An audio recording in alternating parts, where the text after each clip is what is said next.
आप सारे लोग इस बात से अवगत हैं कि भारतीय जनता पार्टी की सरकार बनने के बाद, योगी आदित्यनाथ जी की सरकार बनने के बाद लगातार ब्राह्मण समाज के लोग के फर्जी एनकाउंटर, हत्या, फर्जी मुकदमे, उत्पीड़न लगातार बढ़े हैं। लगातार लोग मारे जा रहे हैं। जिस तरह से हमारे पीडीए परिवार पर हमला हो रहा है, लोगों की हत्याएं हो रही हैं, फेक एनकाउंटर हो रहा है, जुल्म अत्याचार हो रहा है, उसी तरह हमारे ब्राह्मण समाज के लोग भी योगी सरकार के इस तांडव से अछूते नहीं हैं। लोग मारे जा रहे हैं, हत्याएं हो रही हैं, जिले जिलों में फर्जी एनकाउंटर दर्ज किए जा रहे हैं। हमारे पास ये पूरी सूची है। सैकड़ों लोगों की हमारे पास सूची है जो भारतीय जनता पार्टी की सरकार में मारे गए हैं। आज ये बगल में आपके बैठे हैं हमारे विधान परिषद के पूर्व सभापति रहे आदरणीय गणेश शंकर पांडे जी। ये पंडित हरशंकर तिवारी जी के भांजे हैं। उनके बड़े सुपुत्र भीष्म शंकर तिवारी और कुशल तिवारी जी जो सांसद रहे, पूर्व सांसद हैं, ये आपके बीच में बैठे हैं। आज इनके छोटे भाई जो पूर्व विधायक रहे विनय शंकर तिवारी जी जेल में हैं। आज वो जेल में क्यों हैं? आज वो जेल में इसलिए हैं कि इन्होंने, जिनकी गोरखपुर में सरकार है, कभी उनका नेतृत्व स्वीकार नहीं किया, कभी उनके पीठ पीछे चलने का काम नहीं किया। इन्होंने हमेशा लोगों की मदद की, अलग चले, उनके साथ चलना कभी स्वीकार नहीं किया और हमेशा उनके जुल्म जाति के खिलाफ ये लोग लड़े। जब ये उनके साथ नहीं खड़े हुए, अलग रहे, तो आज उसका परिणाम है कि फर्जी मुकदमे में इनके परिवार का उत्पीड़न किया जा रहा है और परिवार को जेल भेजा जा रहा है। ये हमारे बीच में आए हैं। आगे आ जाइए, दिखा दूं जरा सा दर्जी में। ये इनके कपड़े से आप देख लीजिए। आइए माता जी, इनके कपड़े से आप देख लीजिए। अभी घटना 1 महीना भी नहीं हुआ होगा। ये पिता हैं, ये पिता हैं आदर्श उपाध्याय के, और ये माता हैं। आप इनके शरीर कपड़े से, हवाई चप्पल और टी शर्ट और गमछा जो मुंह में है, इसको देखकर आप समझ सकते हो कौन से खरापति आदमी है, ये कौन से खरापति हैं। इनका दोष इतना था कि इनके पीछे उपाध्याय लिखा है, इनके बेटे का नाम आदर्श उपाध्याय था। सिर्फ इनका यही दोष है कि ये ब्राह्मण परिवार के हैं और इनके बेटे का नाम आदर्श उपाध्याय था, यही इनका दोष है।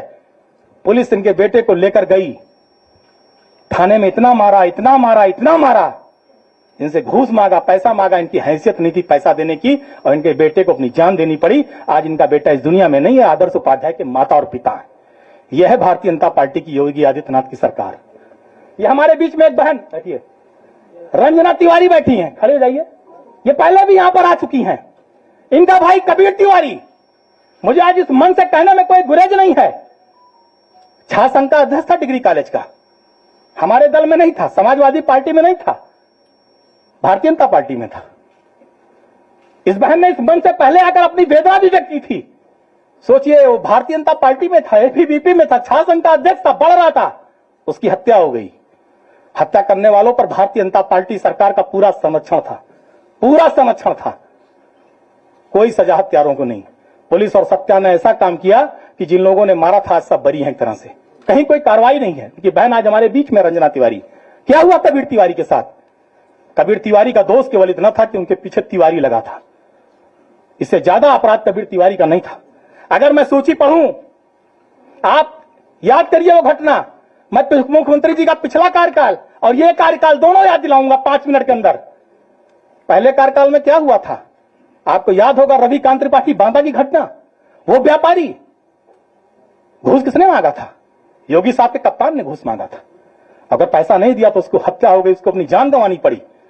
पाटीदार के ऊपर कौन सी कार्रवाई हुई? कितने दिन बाद कार्रवाई हुई? क्या कार्रवाई हुई? और बताते हैं अपराध मुक्त प्रदेश है, सारे अपराधी भाग गए। जब कप्तान ही गुंडा टैक्स मांग रहा है, आपका कप्तान ही वसूली कर रहा है। यह है भारतीय जनता पार्टी योगी जी की सरकार और यह है ब्राह्मणों की दुर्गति भारतीय जनता पार्टी की सरकार में। खुशी दुबे कितने दिन हुए थे शादी के, वो कितनी बड़ी हत्यारन थी, कितनी बड़ी अपराधी थी। उसका दोष इतना था कि उसके पीछे भी दुबे लगा था, उसको भी जेल काटना पड़ा। कितने दिन अखबारों में छपा, मीडिया के लोगों ने कितनी लड़ाई लड़ी उसकी, हम लोगों ने लड़ी, लेकिन क्या कार्रवाई हुई? कितने दिन उसको जेल काटना पड़ा क्योंकि उसका नाम खुशी दुबे था। भगवान परशुराम की जयंती का अवकाश, अभी पिछले 30 तारीख को भगवान परशुराम जी का जन्मोत्सव था, जयंती थी। हमारे श्रद्धेय नेताजी ने मुख्यमंत्री रहते हुए पूरे प्रदेश के जितने ब्राह्मण संगठन थे उनको बुलाया था, अपने आवास पे खाना खिलाया, सबका सम्मान किया, आदर किया और ब्राह्मण समाज के लोगों ने पूरे प्रदेश से कहा कि हमारे भगवान परशुराम की जयंती का अवकाश, जन्मोत्सव का अवकाश कर दीजिए। नेताजी ने घोषित किया था। और योगी जी ने सबसे पहले मुख्यमंत्री बनने के बाद क्या किया? भगवान परशुराम के जन्मोत्सव की अवकाश को निरस्त कर दिया। तो आप इससे सोच लीजिए कि भगवान परशुराम के प्रति कितना सम्मान है भारतीय जनता पार्टी के दिल में और उनके नेता के दिल में। भगवान परशुराम के जन्मोत्सव पर लोग शोभा यात्रा निकाल रहे थे, सारी शोभा यात्राएं रोकी गई। लखनऊ में राजेंद्र नाथ त्रिपाठी जी निकाल रहे थे, उन्होंने तो बाकायदा परमिशन ले रखी थी लिखा पढ़ी में। उसके बाद उनकी शोभा यात्रा रोकी गई, विभिन्न जिलों में रोकी गई। लोग शस्त्र लेकर पूरे शहर में घूम रहे हैं, पूरे प्रदेश में घूम रहे हैं, कोई रोक नहीं है। लेकिन अगर शोभा यात्रा हम अपने भगवान की, अपने देवता की निकालना चाहते हैं परमिशन लेके, तो रोक है। यह स्थिति है। सुल्तानपुर की घटना, डॉक्टर घनश्याम तिवारी, 2 साल पुरानी घटना है। डॉक्टर घनश्याम तिवारी को ड्रिल मशीन पूरे शरीर में घोंस करके मारा गया। आप बता दीजिए, घनश्याम तिवारी, डॉक्टर घनश्याम तिवारी, हैवानियत की सारी हदें पार हो गई। हैवानियत की सारी हदें पार हो गई। ड्रिल मशीन अगर किसी के शरीर में घोंसा जाए, चलाया जाए, तो आप सोचिए सुई अगर चुभ जाती तो कितना दर्द होता है। और ड्रिल मशीन डाल के मारा गया। यह है भारतीय जनता पार्टी की सरकार। गोरखपुर अंकुर शुक्ला चाकू से गोप कर निर्मम हत्या। देवरिया आदित्यमणि तिवारी की हत्या। अंबेडकर नगर महुआ में सचिन तिवारी की हत्या। मोहित पांडे हत्याकांड लखनऊ। ऋतिक पांडे हत्याकांड लखनऊ। राघवेंद्र वाजपेयी हत्याकांड सीतापुर। प्रभुनाथ मिश्रा हत्याकांड अयोध्या। अयोध्या से घटना और याद आ गई, 2-3 साल पहले की घटना है। 5 साल की बच्ची के साथ दुराचार हुआ, ब्राह्मण परिवार की थी। करने वालों का समर्थन भाजपा, भारतीय जनता पार्टी के विधायक, उनके नेताओं का था। कोई कार्रवाई नहीं हुई। मेडिकल कॉलेज में उस लड़की का इलाज भी राष्ट्रीय अध्यक्ष जी ने मदद की हर तरह से। माननीय राष्ट्रीय अध्यक्ष जी ने मदद की उस परिवार की। और सोचिए, जिस अयोध्या में हमारे मुख्यमंत्री हर हफ्ते जाते हैं, क्योंकि वो बच्ची ब्राह्मण परिवार की थी। योगी जी एक बार भी उस ब्राह्मण बच्ची परिवार से आज तक नहीं मिले, इतने साल हो गए। उस बच्ची के कितने ऑपरेशन हुए हैं, जिसको पता करना हो जाकर अयोध्या में पता कर सकते हैं कि उस बच्ची ने जीवन और मरण के बीच में अपनी जिंदगी जी। 5 साल उस बच्ची की उम्र थी। उस बच्ची के साथ हैवानियत हुई। उस बच्ची का भी अपराध इतना था कि ब्राह्मण थी, इसलिए योगी जी उसके दरवाजे पे न गए, न बुला के मिले।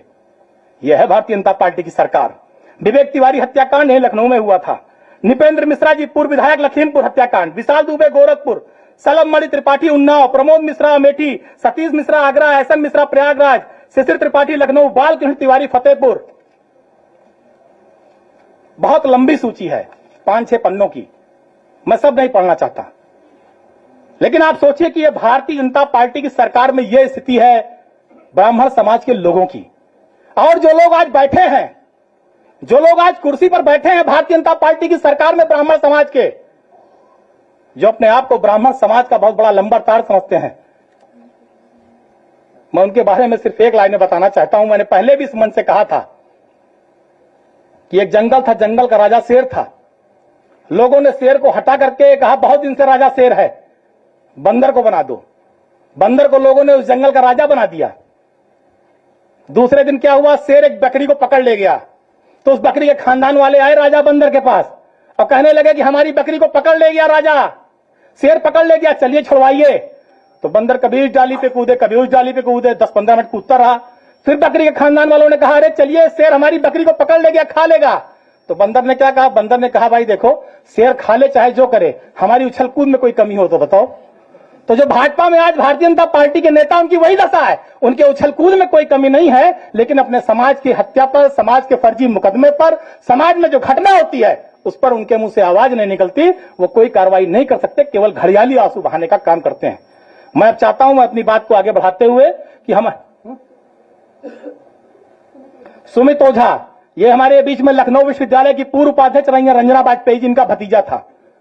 सुमित ओझा की हत्या हुई इसी लखनऊ में हुई थी।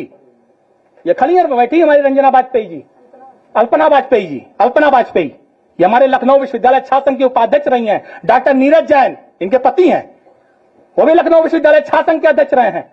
आप सोचिए कौन सी कार्रवाई हो रही है। पता नहीं कितने दिन ये दौड़ी अपने भतीजे के न्याय के लिए, कोई न्याय नहीं मिला।